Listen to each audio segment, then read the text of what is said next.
Bonjour à tous, bienvenue dans Touche pas à ma voix, 3e podcast. Et ce sujet, c'est décoder les relations. Oui, parce que parfois, c'est très complexe.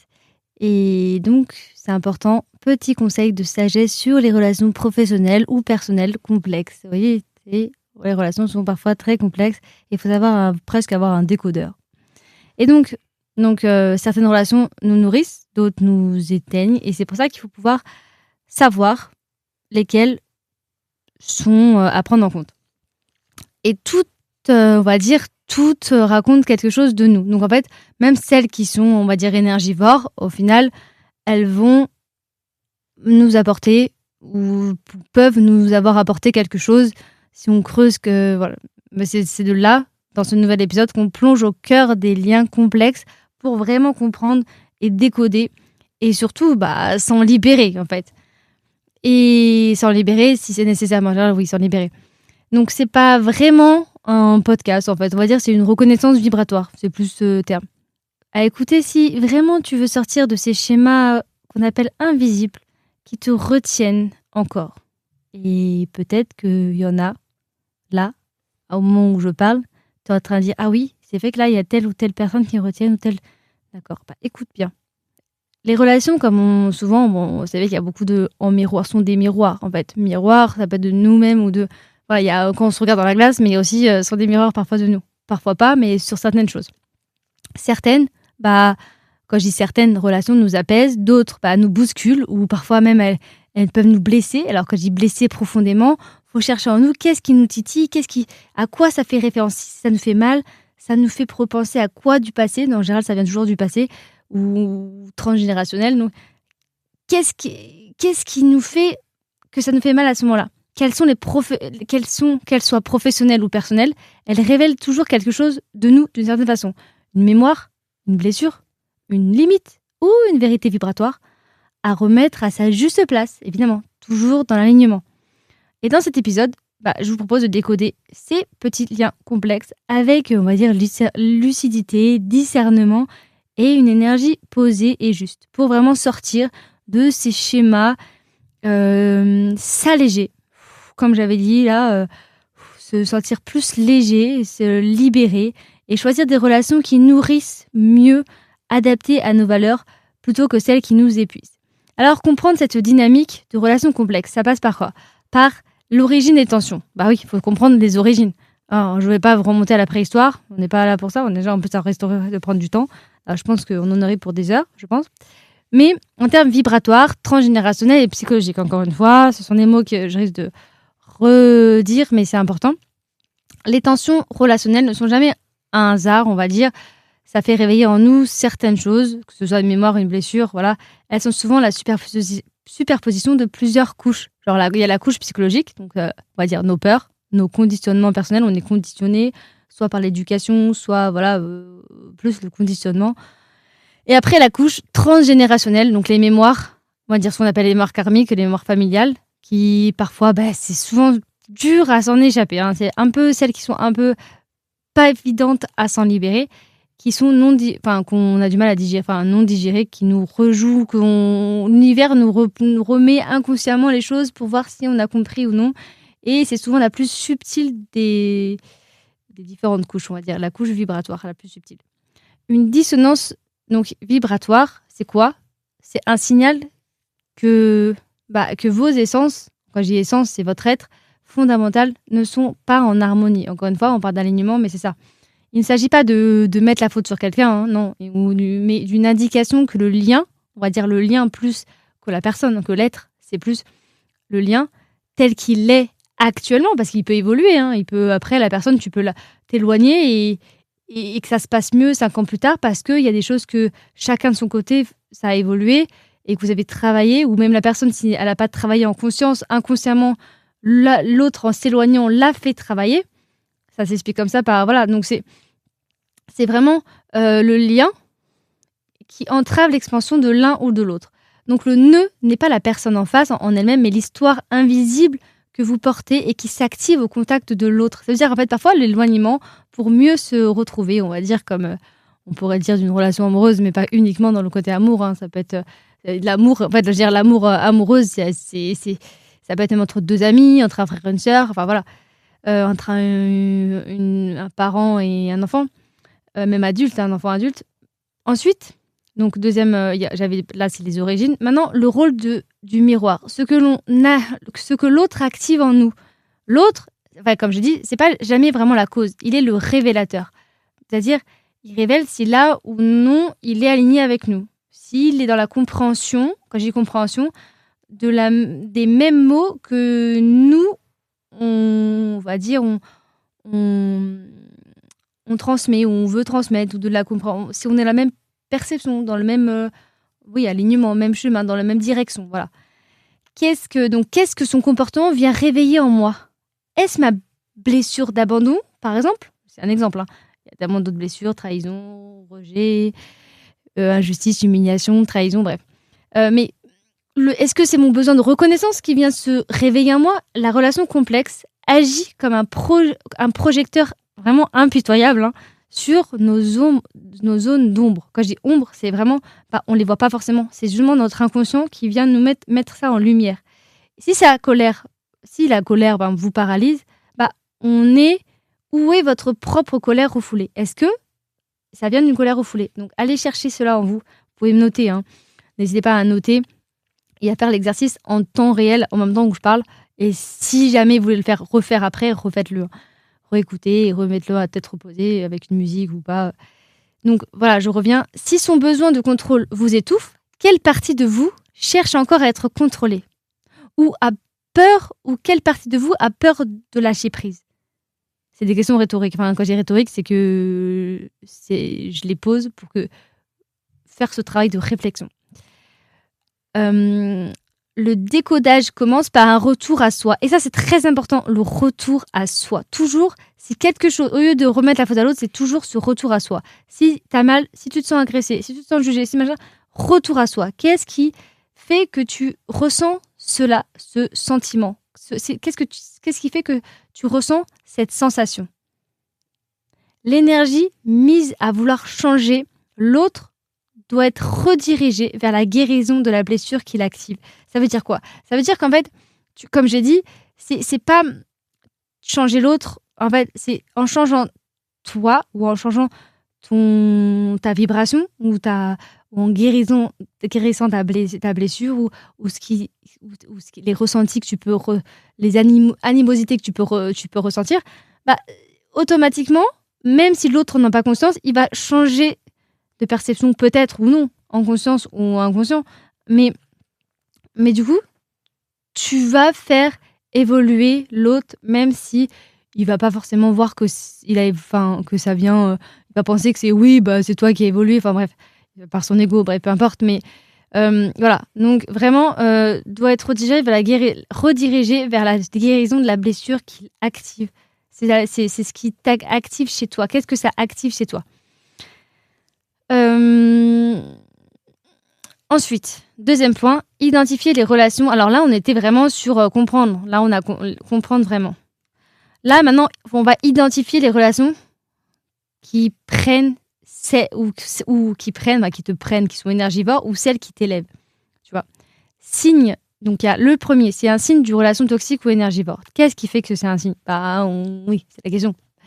Une relation qui prend, quand je dis qui prend trop, enfin qui prend en énergie, est une relation qui nous coûte vraiment, quand je dis essence, moi j'aime bien dire le mot essence, mais qui coûte votre essence en fait. Quand tu as un moteur, quand tu mets l'essence, si tu retires l'essence, au bout d'un moment, elle avance plus, quoi. Voilà, donc c'est un peu le principe de l'être. Si tu retires l'essence, c'est-à-dire l'essence, c'est le fluide de ton être, et tu t'épuises, ou tu manques d'énergie, tu peux plus avancer. Voilà. Et donc, quelqu'un qui prend, au bout d'un moment, oui, mais il n'y aura plus rien à prendre parce qu'il t'aura vidé. Voilà, comme le nom l'indique, tu es vidé. C'est un peu d'où l'expression. Les signes ne sont pas toujours spectaculaires, donc ça se voit pas forcément tout de suite, mais souvent c'est un épuisement lent et sournois, parce que parfois ça se voit sur le long des années, où tu te rends compte qu'avec les années, que là, ça te convient plus. Au lieu que ça soit d'un coup, que ça se voit dans la semaine ou quelques jours, non, là c'est vraiment très sournois en fait. Voilà. Malsain, c'est un peu malsain, toxique. Après une interaction, vous vous sentez souvent, comme je dis, vidé, plus petit, ou le mental confus, dans le brouillard, quoi. Et voilà, le corps il réagit par soit comme je dis, corporellement. Des maux, MAUX, la gorge serrée, le sommeil perturbé, le sentiment d'avoir dû jouer un rôle, comme je le disais précédemment dans un autre podcast, comme une marionnette ou un pantin. Et sur le plan vibratoire, c'est un lien qui absorbe, vraiment, quand je dis absorbe, comme une éponge, ça absorbe ou quelque chose, ça absorbe l'eau, et ça absorbe votre lumière, sans rien restituer. Toi, ça t'apporte rien, juste ça te vide. Donc le critère ultime, c'est quoi? L'alignement, encore une fois. Une relation énergivore vous désaligne de votre vérité intérieure. Vous prend... Voilà. Oui, attention aux mauvaises idées mal placées, s'il vous plaît. Vous y dites oui quand votre cœur crie non. Genre, tu dis oui par obligation, mais au fond de vous, en fait, c'est non. Je veux pas aller dans cette relation professionnelle ou autre. Voilà, donc il faut vraiment écouter son alignement. Donc là c'est le signe si c'est relation toxique ou énergivore. Maintenant, signe si c'est une relation saine, alignée et évolutive. Et évolutive, évidemment. Si c'est aligné, c'est, on va dire, qui nous fait évoluer, qui peut éventuellement nous faire évoluer. Les relations qui élèvent sont celles qui honorent notre souveraineté. Voilà, elles sont basées sur la reconnaissance mutuelle de l'être. Non sur le mutuel, c'est-à-dire que du coup, ça prend pas, mais ça, c'est un échange, en fait. Comme un jeu de ping-pong. Voilà, ou une balle à rebondissement. Hop, ça te... comme on dit, rebondit, mais bon, voilà. Ça rebondit. C'est fluide. Voilà, ça... Et donc, elles sont basées sur la reconnaissance mutuelle de l'être et non sur le besoin ou l'attachement. Voilà, donc d'où ne pas avoir la dépendance affective, tout ça, même que ce soit relation amoureuse ou autre, ça, bullshit aussi. Donc, après un échange, vous ressentez une expansion, une clarté nouvelle. Alors, effectivement, il ne faut pas mélanger avec le sans se laisser manipuler, mais voilà, ça, c'est un autre sujet, mais une énergie accrue. Un espace, voilà, tu te sens vraiment, c'est sécurisant. Ça permettant justement, ça permet de sentir vulnérable. En fait, c'est important de la vulnérabilité. Il y en a qui disent qu'ils veulent pas être vulnérables parce qu'ils veulent pas être, ils appellent ça fragile. Mais la vulnérabilité, c'est là où tu vois la sensibilité et le côté, vraiment la vraie personne, l'intégrité et l'authenticité de la personne. Donc sans a priori, sans masse, sans rien. On sait bien, le jugement ou l'a priori. Pour moi, le jugement n'existe pas uniquement, comme je le dis, pour celui qui ressent. Vraiment, c'est vraiment. Il existe seulement. Quand je dis qu'il n'existe pas, c'est en fait il est pas. Si tu ressens le jugement, il est là, mais en fait si tu ressens pas de jugement, c'est dans ce principe-là. Si tu ressens pas de jugement, pour moi ce mot n'a pas vraiment de sens. C'est dans ce sens-là que je veux dire. Donc d'abord, guéris ton être intérieur. On en a qui disent ton enfant intérieur, mais je dirais plus ton être intérieur et le sentiment de jugement disparaîtra. Parce que si tu guéris tes blessures, tu n'auras plus ce sentiment de jugement et tu pourras même plus besoin de ce terme, ça n'aura même plus de sens pour toi. Parce que pour toi, il n'existera plus. Tu vois où je veux en venir? Une relation alignée n'est pas sans friction, mais ces dernières sont constructives. Vraiment, elles vous poussent à grandir. Mais il y en a qui vont dire oui, mais je te pousse à grandir juste parce que c'est leur ego qui dit oui, grâce à moi. Oui, mais la personne, à partir du moment où une personne te dit grâce à toi, il faut que tu fuis parce que tu évolues pas grâce à la personne. Parce que, en général, certes, même si elle t'apporte les outils, si tu as les outils mais que tu n'en fais rien, ça sert à rien. Donc en fait, c'est grâce à toi-même. C'est parce que tu mets en pratique les outils. Tu me passes à l'action. Donc c'est jamais parce que... Alors il y en a beaucoup, par ego, ils vont dire « Ah ouais, c'est grâce à moi, toi, je t'ai fait rencontrer ça. Grâce à moi. » Oui, mais non, ça n'a aucun sens. C'est grâce à toi-même, parce que tu t'es bougé le cul, parce que t'es passé à l'action, parce que t'es allé dans tel ou lieu pour rencontrer, parce que si t'es resté chez toi, même si t'as envoyé cette invitation pour aller à un événement, mais si t'es resté chez moi, chez toi, il a rien fait. Enfin, voilà, donc c'est vraiment grâce à toi. Et là, voilà, donc en fait, encore une fois, c'est basé sur qui te pousse à grandir. C'est vraiment toi. Voilà, guéris d'abord toi et après ça disparaît. Et donc cette relation vous pousse à grandir, à poser les limites vraiment dans l'amour, dans le cœur et pas dans le mental, vraiment. À exprimer votre vérité sans peur de la perte. Elle est, on va dire, un ancrage qui vous donne des ailes. Voilà, à partir du moment où l'ancrage, quand tu es bien ancré, quand j'ai ancré, comme si tu t'enfonçais dans le sol, mais vraiment dans le sens, bah, si c'est juste, c'est comme si tu étais on va dire un Pégase. C'est comme si tu avais des ailes et tu volais, tu vois. On arrive au troisième point, la place de la communication. Claire, nuancée, mais sans se trahir soi-même. Dire, on va dire, il y a deux fois. Donc, dire des choses sans se perdre. Alors, je dis pas sans se perdre dans les mots, hein. Tu as le droit de t'embrouiller dans les mots voilà, mais c'est plus dans le sens, la communication doit, dans les liens complexes, c'est vraiment subtilité. Il y en a beaucoup qui sont pas vraiment dans la nuance, mais moi j'aime beaucoup les nuances. Il s'agit pas de vider son sac émotionnel en disant tout à l'autre, et là il va forcément le prendre mal, surtout s'il est encore dans ses blessures, dans son ego décalé. Quand je dis décalé, c'est avec ses blessures. Non, mais de nommer son espace intérieur. Dire sans se perdre, c'est parler depuis je et non depuis tu. Tu suis. C'est affirmer je ressens cela, enfin là je ressens cela lorsque cela se produit. Mais tu vois, du coup ça accuse pas. Alors je dis ça, je suis passée par là, hein, mais voilà, maintenant je peux le transmettre et poser les choses. Donc du coup, je ressens cela lorsque cela se produit. Ça accuse pas. Alors que si tu dis tu, bah, quand on dit le tu, hein, tu, le tu, comme on dit.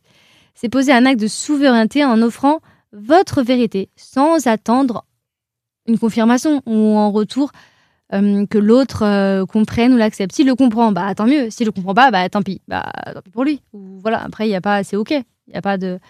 L'objectif c'est pas la victoire du débat, voilà, ou d'avoir raison. Comme il y en a dit, oui, tu veux avoir raison, non, mais ça n'a aucun sens parce que c'est pas d'avoir raison, c'est juste tu veux être entendu. C'est même pas moi quand on dit souvent, moi, des choses on dit oui, tu veux avoir raison, mais c'est même pas que je veux avoir raison, c'est juste je veux être entendu. C'est vraiment la nuance voilà, c'est juste qu'il l'entende. Après, s'il le comprend pas, et là je vois encore la nuance entre entendre et comprendre, c'est voilà, c'est il l'entend, mais s'il le comprend pas, bah ok, mais peut-être qu'un jour il le comprendra. Mais si déjà la personne te dit euh, tu veux avoir raison, bah c'est que par projection, c'est lui qui veut avoir raison. C'est comme le côté égoïste. Bah oui, c'est lui, c'est juste que bah il projette cela parce que bah lui il veut absolument montrer.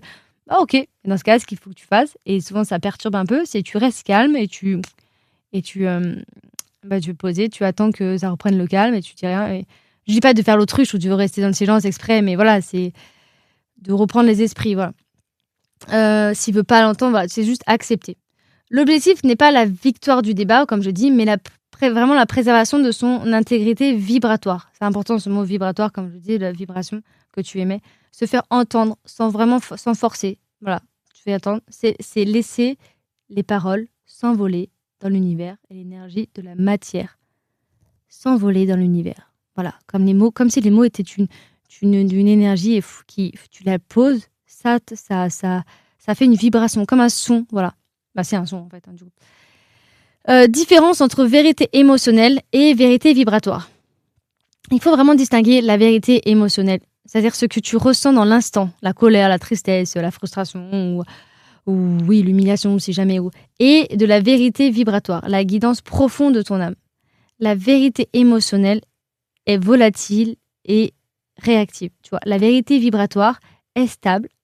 Elle a le savoir du cœur, on va dire, plus que le mental. Tu vois, celui qui vous dit si le lien est juste ou non. Voilà, si c'est juste, ok, si c'est non. Voilà, c'est cette vérité vibratoire qu'il faut écouter.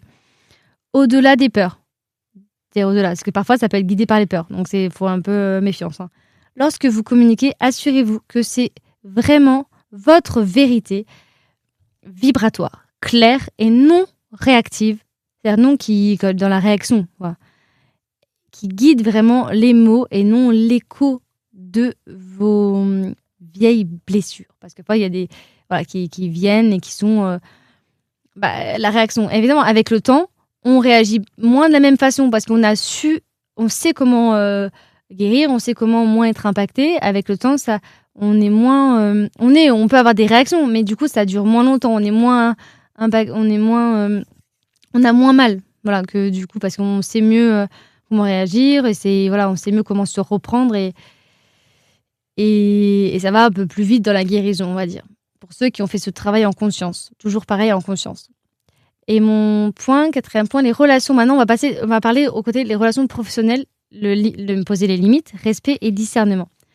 Lien hiérarchique et reconnaissance mutuelle. Alors, dans le cadre professionnel, oui, ça peut être autre chose, même si on peut retrouver des points similaires avec l'autre, mais présente des structures de pouvoir. Avec nous, il y a le côté pouvoir. Mais cela ne doit jamais impliquer une perte de votre valeur intrinsèque. Un lien hiérarchique bien géré est celui où le rôle est respecté, mais ton être, est honoré. Le problème, c'est que le piège, c'est de confondre l'autorité du rôle avec la supériorité de l'être. Vous me suivez ? La reconnaissance mutuelle se cultive par la clarté des attentes, le respect des contributions et la capacité à dire non aux demandes qui violent vos limites personnelles. Même si c'est dans le travail, si c'est vos limites personnelles ou éthiques, tu peux dire non. Tu vas pas vexer ton patron ou voilà, il verra que tu te respectes. Ou alors même s'il le voit pas, tant pis pour lui. Mais voilà, tu dois juste pour faire plaisir. Oui, mais comme ça, je serais bien vue par mon patron. Bah oui, donc si tu veux être bien vue, c'est quoi ? Parce que tu as le regard des autres. Oui, mais regard des autres égale blessure. Ok, on en revient. Votre valeur n'est pas négociable, même face à un salaire. Voilà. Ensuite, protection énergétique face aux environnements instables. Alors, protection, je dis pas de mettre des protections comme dans les films fantastiques, oui, aussi par des rituels, mais là, c'est plus dans les environnements professionnels chargés, instables ou parfois dans la compétition. Les protections énergétiques sont cruciales quand même, de se protéger de certains qui peuvent être très compétitifs, même si parfois ça peut booster, mais ça peut être aussi énergivore. Il ne s'agit pas de se fermer, comme je dis à ça, mais de créer une petite bulle protectrice de cohérence autour de soi. Visualiser, par exemple, tu peux le faire, fermer les yeux. Tu peux fermer les yeux et l'imaginer.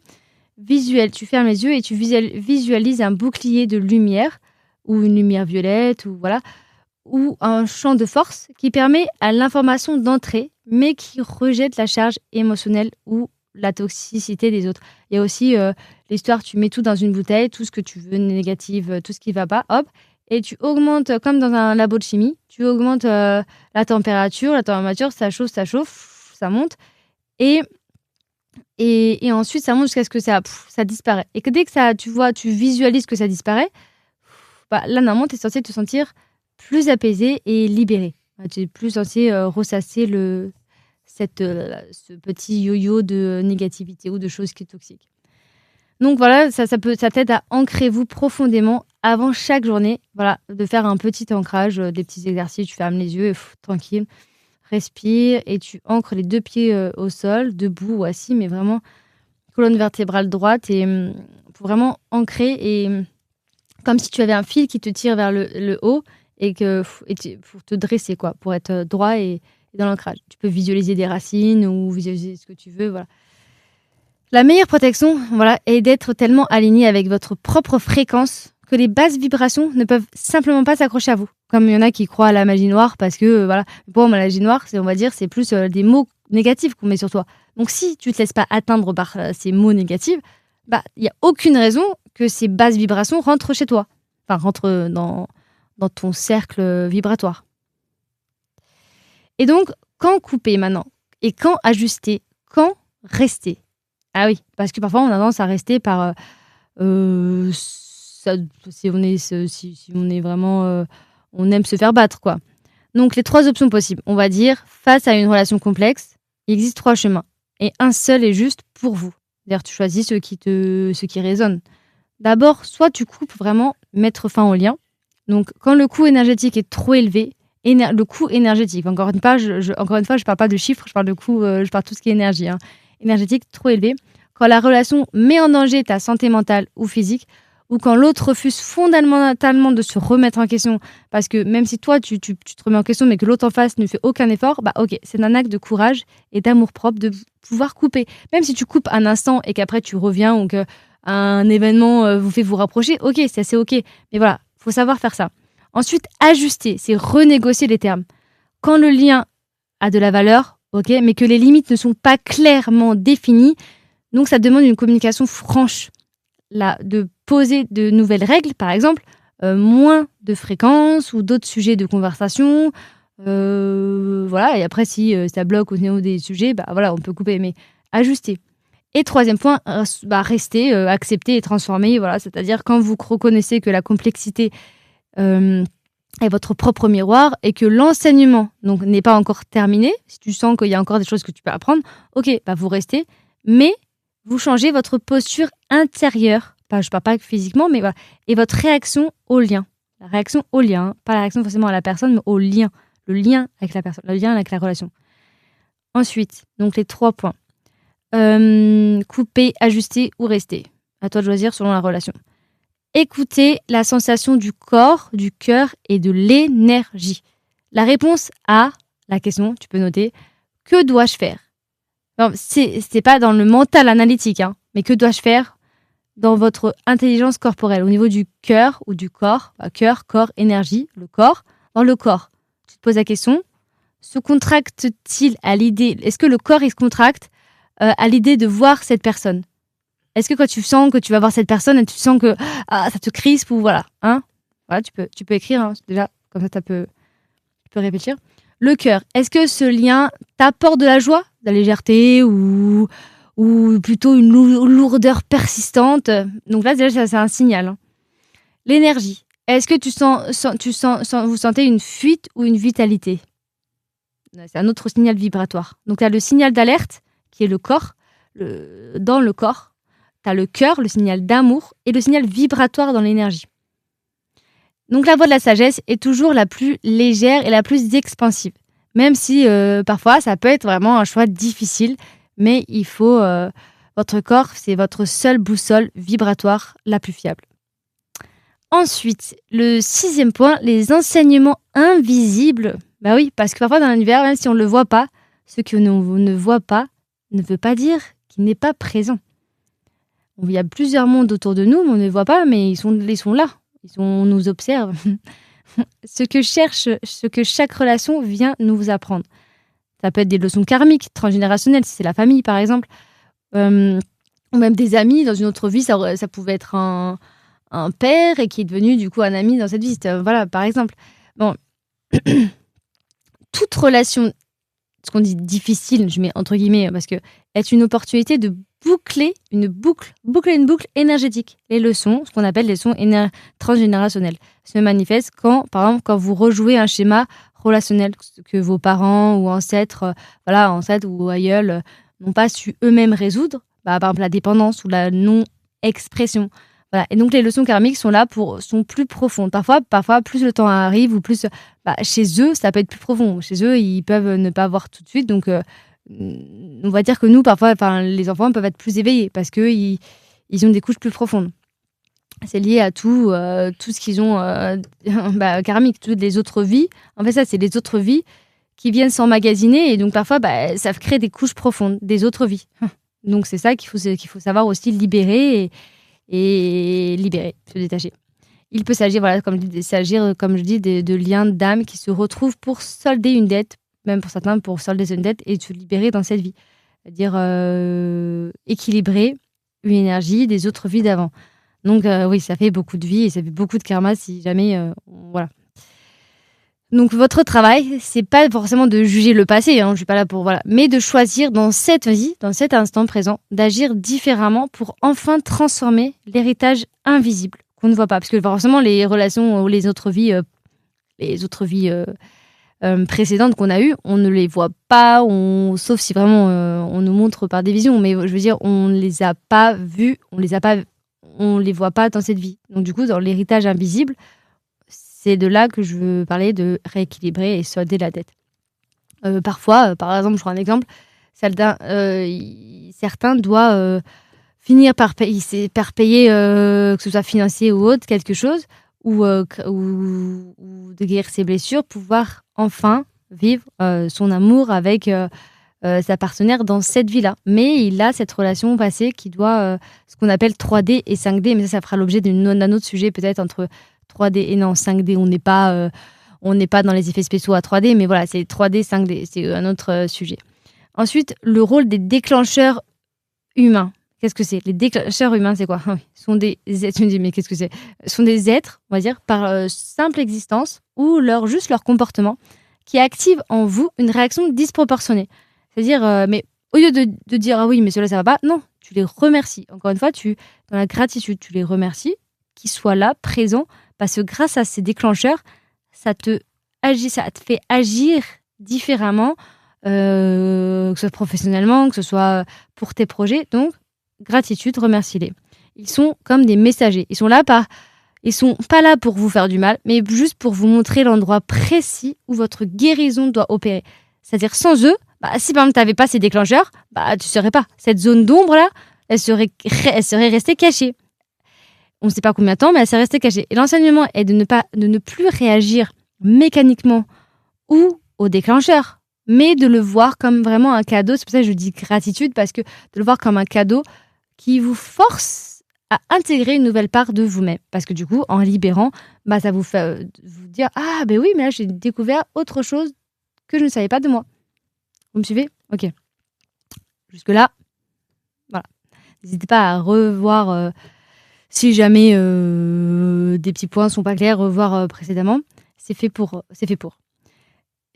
7e point, l'avant-dernier, on y est presque, ou plutôt le dernier avant la conclusion. Recréer des relations justes. Donc là, on est là, la recréation, reconnexion à l'estime de soi. On attire, comme je dis toujours, ce que l'on est vibratoirement. Des relations justes ne peuvent s'établir que sur la base d'une estime de soi inébranlable. C'est-à-dire quand vous savez qui vous êtes, après on ne sait jamais vraiment qui on est, mais je veux dire, quand on sait on est à l'intérieur, on a toute une vie pour savoir. Je sais que j'avais fait une formation, effectivement. Quand plus on avance avec l'âge, on va dire qu'on se connaît, on se connaît à 10% quand t'as 50 ans, alors qu'on va dire quand t'es jeune à 50%. Pourquoi ? Parce qu'en fait, on se connaît plus on avance, plus justement on se connaît de moins en moins. Mais quand je dis de moins en moins, c'est justement bon, positif et bon signe dans ce. Ça veut dire que notre évolution à fonctionner et à libérer ce qu'il fallait libérer, quoi. Enfin voilà, donc voilà, on se connaît pas vraiment, mais quand je dis quand vous savez qui vous êtes, c'est par rapport à l'alignement. Encore une fois, on pourrait creuser dans ce sujet de pourcentage de savoir qui on est, mais là c'est plus le sujet de les relations. Donc on va rester sur le côté relations. Quand vous savez qui vous êtes et quelle est votre valeur, et que vous l'honorez vraiment dans la manière juste, vous n'acceptez plus, on va dire, les miettes, si on veut, mais je mets ça entre guillemets, encore une fois.